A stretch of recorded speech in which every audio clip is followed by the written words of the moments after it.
ಪ್ರಿಯರೇ, ದಿನದ ಬದುಕಿಗೊಂದು ಕ್ರಿಸ್ತನ ಈ ದನಿ ನಮ್ಮೆಲ್ಲರಿಗೂ ಪ್ರೇರಣೆಯಾಗಲಿ. ಸಂತ ಜೋಸೆಫರ ಮಹೋತ್ಸವ ಮಾರ್ಚ್ 19, 2026 ಗುರುವಾರ. ಸಂತ ಮತ್ತಾಯನು ಬರೆದ ಪವಿತ್ರ ಶುಭ ಸಂದೇಶದಿಂದ ವಾಚನ. 1ನೇ ಅಧ್ಯಾಯ 18ರಿಂದ 21 ಮತ್ತು 24ನೇ ವಚನಗಳು. ಕ್ರಿಸ್ತ ಯೇಸುವಿನ ಜನನದ ಪ್ರಕರಣ. ಯೇಸುವಿನ ತಾಯಿ ಮರಿಯಳಿಗೂ ಜೋಸೆಫನಿಗೂ ನಿಶ್ಚಿತಾರ್ಥವಾಗಿತ್ತು. ಅವರಿಬ್ಬರು ಕೂಡಿ ಬಾಳುವುದಕ್ಕೆ ಮುಂಚೆಯೇ ಮರಿಯಳು ಗರ್ಭವತಿಯಾಗಿರುವುದು ತಿಳಿದು ಬಂತು. ಆಕೆ ಗರ್ಭಧರಿಸಿದ್ದು ಪವಿತ್ರಾತ್ಮ ಪ್ರಭಾವದಿಂದ. ಆಕೆಯ ಪತಿ ಜೋಸೆಫನು ನೀತಿವಂತನು. ಮರಿಯಳನ್ನು ಅವಮಾನಕ್ಕೆ ಗುರಿ ಮಾಡುವ ಉದ್ದೇಶ ಅವನದಲ್ಲವಾದ್ದರಿಂದ ಯಾರಿಗೂ ತಿಳಿಯದ ಹಾಗೆ ನಿಶ್ಚಿತಾರ್ಥವನ್ನು ಮುರಿದು ಬಿಡಬೇಕೆಂದಿದ್ದನು. ಆತನು ಆಲೋಚಿಸುತ್ತಿದ್ದಂತೆ ದೇವದೂತನು ಕನಸಿನಲ್ಲಿ ಕಾಣಿಸಿಕೊಂಡು, ದಾವೀದ ವಂಶದ ಜೋಸೆಫನೇ, ಮರಿಯಳನ್ನು ನಿನ್ನ ಪತ್ನಿಯನ್ನಾಗಿ ಸ್ವೀಕರಿಸಲು ಅಂಜಬೇಡ. ಆಕೆ ಗರ್ಭಧರಿಸಿರುವುದು ಪವಿತ್ರಾತ್ಮ ಪ್ರಭಾವದಿಂದಲೇ. ಆಕೆ ಒಬ್ಬ ಮಗನನ್ನು ಹೆರುವಳು. ಆತನಿಗೆ ನೀನು ಏಸು ಎಂಬ ಹೆಸರಿಡಬೇಕು, ಏಕೆಂದರೆ ತನ್ನ ಜನರನ್ನು ಅವರ ಪಾಪಗಳಿಂದ ರಕ್ಷಿಸಿ ಉದ್ಧಾರ ಮಾಡುವವನು ಆತನೇ ಎಂದನು. ಆಗ ಜೋಸೆಫನು ಎಚ್ಚೆತ್ತು ದೇವದೂತನ ಆಜ್ಞೆಯ ಪ್ರಕಾರ ಮರಿಯಳನ್ನು ವಿವಾಹ ಮಾಡಿಕೊಂಡನು. ಪ್ರಭುವಿನ ಶುಭ ಸಂದೇಶ. ಕ್ರಿಸ್ತರೇ ನಿಮಗೆ ಸ್ತುತಿ ಸಲ್ಲಲಿ. ಚಿಂತನೆ. ಸಂತ ಜೋಸೆಫರು ಸಜ್ಜನಿಕೆಯ ಸಕಾರ ಮೂರ್ತಿ.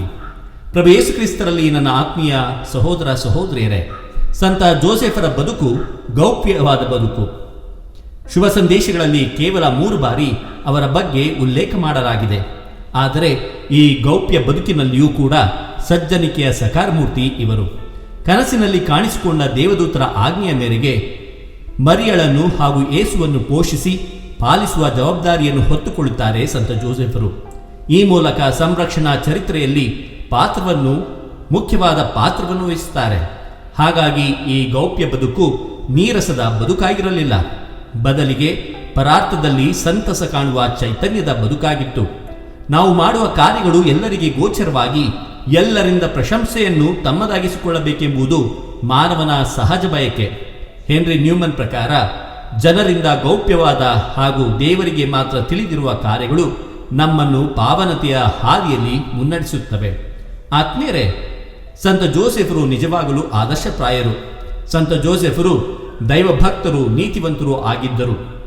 ಮುಖ್ಯವಾಗಿ ಇಂದಿನ ಶುಭ ಸಂದೇಶದಲ್ಲಿ ಅವರು ನೀತಿವಂತರಾಗಿದ್ದರು ಎಂಬುದಾಗಿ ನಮಗೆ ತಿಳಿಸುತ್ತದೆ. ಇವರು ದೇವರಿಗೆ ಅಚ್ಚುಮೆಚ್ಚಿನ ವ್ಯಕ್ತಿಯಾಗಿದ್ದರು.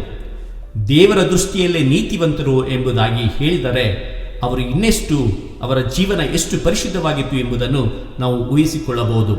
ಅವರ ಜೀವನದಲ್ಲಿ ಅವರು ದೇವರಿಗೆ ಮೆಚ್ಚುಗೆಯಾದಂಥ ನೀತಿಯನ್ನು ಎಷ್ಟು ಪಾಲಿಸಿದರು, ಎಷ್ಟು ಅದನ್ನು ಕಾಪಾಡಿಕೊಂಡು ಬಂದರು ಎಂಬುದಾಗಿ ನಾವು ಇಲ್ಲಿ ತಿಳಿದುಕೊಳ್ಳಬೇಕು. ಮಾತೆ ಮರಿಯಳ ಕಷ್ಟ ದುಃಖದಲ್ಲಿ ಆಶ್ರಯದಾತರಾಗಿದ್ದರು ಅವರು.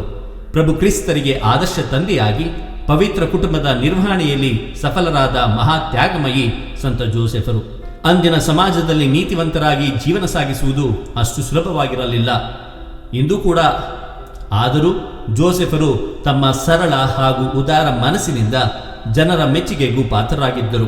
ಇದಕ್ಕೆ ಕಾರಣ ಅವರು ದೇವರನ್ನು ತಮ್ಮ ಜೀವನದ ಕೇಂದ್ರ ಬಿಂದುವಾಗಿಟ್ಟುಕೊಂಡು ನಿಸ್ವಾರ್ಥ ಬದುಕನ್ನು ರೂಢಿಸಿಕೊಂಡಿದ್ದರು. ನಮ್ಮ ಕುಟುಂಬಗಳಿಗೆ ಅವರು ನಿಜವಾಗಲೂ ಆದರ್ಶಪ್ರಾಯರು. ಸಂತ ಜೋಸೆಫರೇ, ನಮಗಾಗಿ ಪ್ರಾರ್ಥಿಸಲಿ. ದೇವರು ನಮ್ಮೆಲ್ಲರನ್ನು ಆಶೀರ್ವದಿಸಲಿ. ಇದು ಧ್ವನಿ ಮಾಧ್ಯಮ ಮನೆಯ ಕೊಡುಗೆ.